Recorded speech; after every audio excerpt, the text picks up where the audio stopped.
Please pray with me.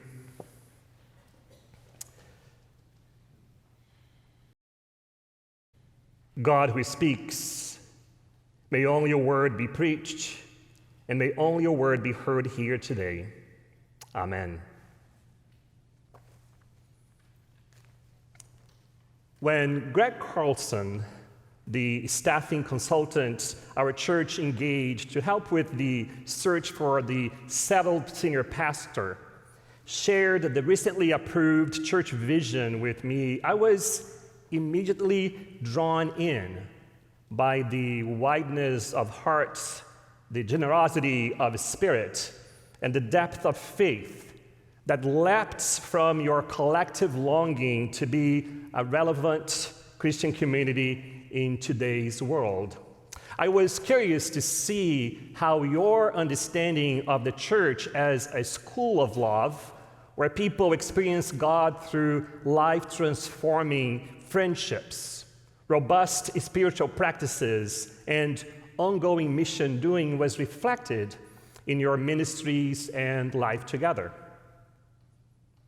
In churches, there is always a gap between conviction and embodiment, theology and discipleship, faith and praxis. When congregations dream a vision together, that distance between purpose and action is a crucial piece of the vision casting.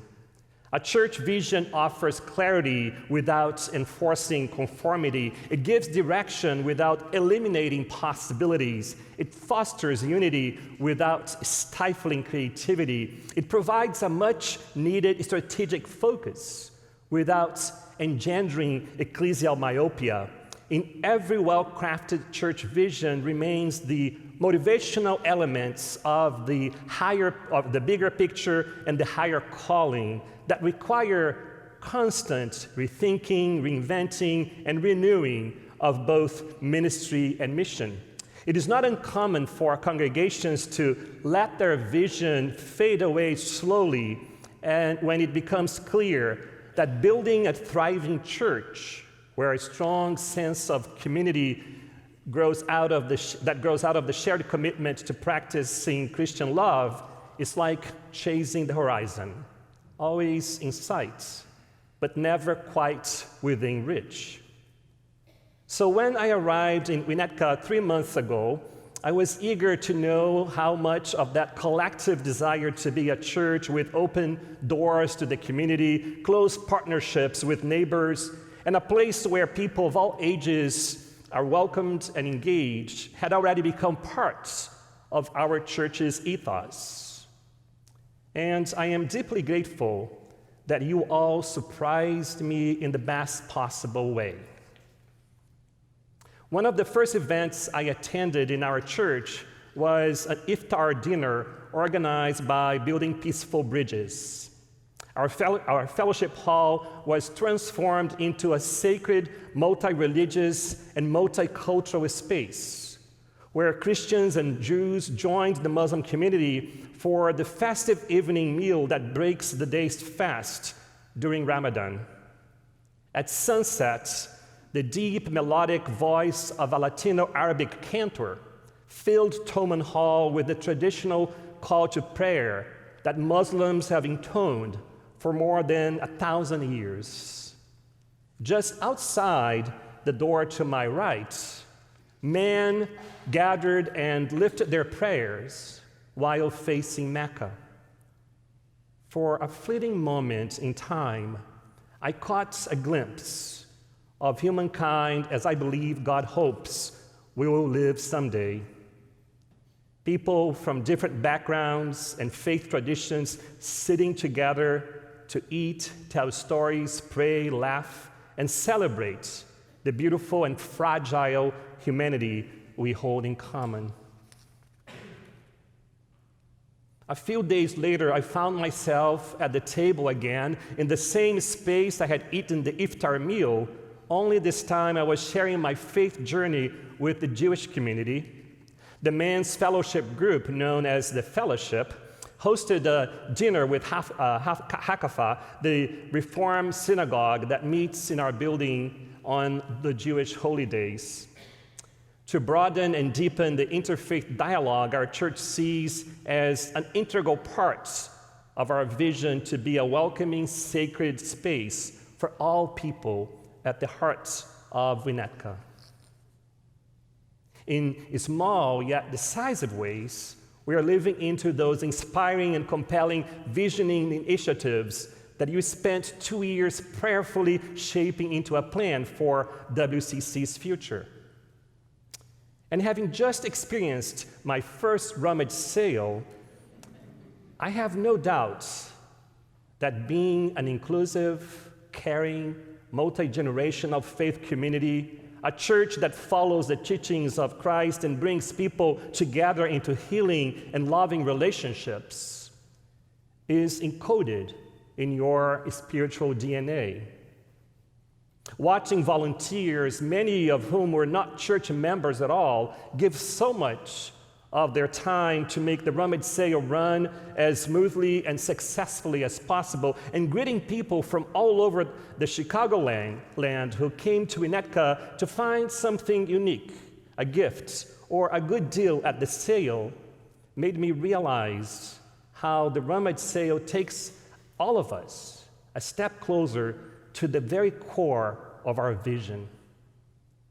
Our rummage sale creates a space for connection. It opens our doors to friends, neighbors, and strangers. It fosters a spirit of kindness. It inspires solidarity. It reminds everyone that it is possible to reduce waste and preserve the beauty of the planet through reuse and recycling. It helps the church remember that our mission is to love the world by giving back and sharing.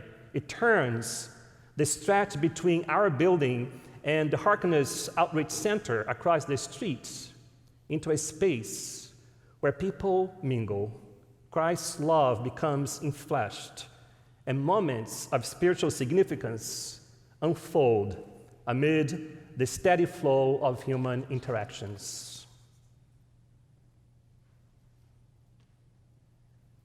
In his book, How to Know a Person, New York Times columnist and author David Brooks claims that we are living through a crisis of connection in this country.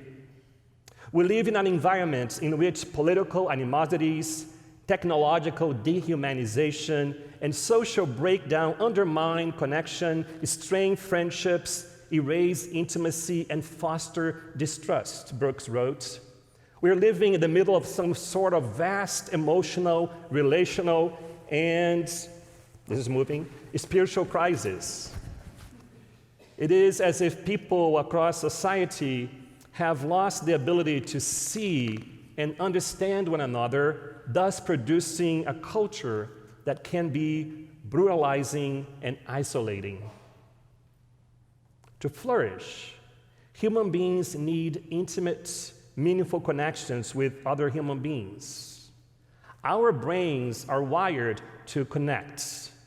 We are biologically built to create social bonds, resist loneliness, and cultivate life in community where we do our best to express our care and love for other people. There is a great deal of truth and wisdom in the song that Barbra Streisand sang in the 1964 Broadway musical Funny Girl.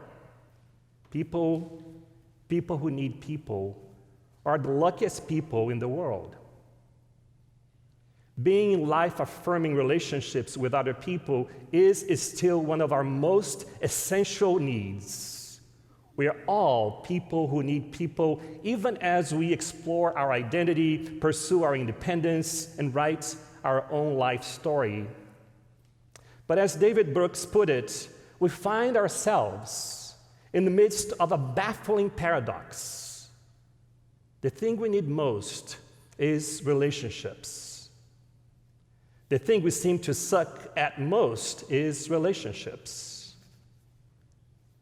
The problem at the roots of this seemingly irreconcilable contradiction, Brooks believes, is our society's neglect of teaching and nurturing the skills and habits that prepare us to treat one another with receptivity, kindness, tenderness, curiosity, compassion, generosity, and respect.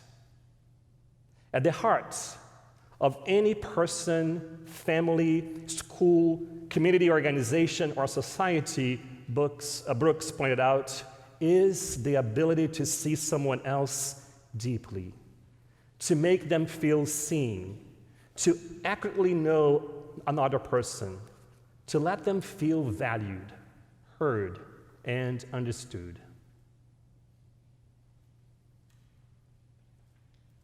I give you a new commandment, Jesus said to his disciples at the table of the Last Supper, right after Judas walked into the darkness of the night to betray him. Love one another, just as I have loved you. Knowing that his time was running out, Jesus leaves the nascent Christian community with a mandate, a vision meant to serve as a guidepost, to help his followers remember and concentrate on what's most central to the church, and that is to see every person as someone who matters, who counts, who is fully human, who bears the image and likeness of the Creator, who has a story that is worthy of appreciation, who is created on a molecular level to live in community and deserves to be loved. In his final instructions to the disciples, Jesus tells his first followers that his love must shape every relationship in the community of disciples. Jesus reminds his friends that God made them to love other people, that human beings are here on earth to practice loving as he loved, and that while faith brings us into the church, it is love that keeps us together and instills in us a reverence for the uniqueness of each person and an openness to know and be known as we do ministry side by side. Quoting George Bernard Shaw, David Brooks noted, "The worst sin towards our fellow creatures is not to hate them, but to be indifferent to them. That's the essence of inhumanity." So Brooks challenges his readers to become illuminators, people who take life's lessons, the hardships, the surprises, and even the mundane, and use them to refine their consciousness so they may gradually come to see other human beings with deeper understanding, greater wisdom, fuller humanity, and enduring grace. Illuminators show up in every circumstance with a profound awareness that every person longs for someone to look into their eyes with loving acceptance. They shine the brightness of their care on people and make them feel bigger, deeper, respected, lit up. Illuminators are a blessing to those around them because they meet others with a compassionate gaze that says, "I respect you," and questions that say, "I'm curious about you," and the conversation that says, "We are in this together." They make humanity a little more human because illuminators understand that love is mostly about small daily acts that strengthen human connections and allow people to thrive. By this, everyone will know that you are my disciples, if you have love for one another. Embedded in Jesus' last words to his followers was his hope for the way the disciples would be present in the world, how they would interact with each other, how the church would carry forward his vision to see people's need for genuine recognition, and how we would see each other fully with eyes of love, tender acceptance, and compassionate warmth. At the table of his last meal with his closest friends, Jesus encouraged them to envision the church as a space in human history where people of faith, Jesus' followers, train their hearts to see the fullness of another person's life and to build communities of caring friendships and spiritual connection.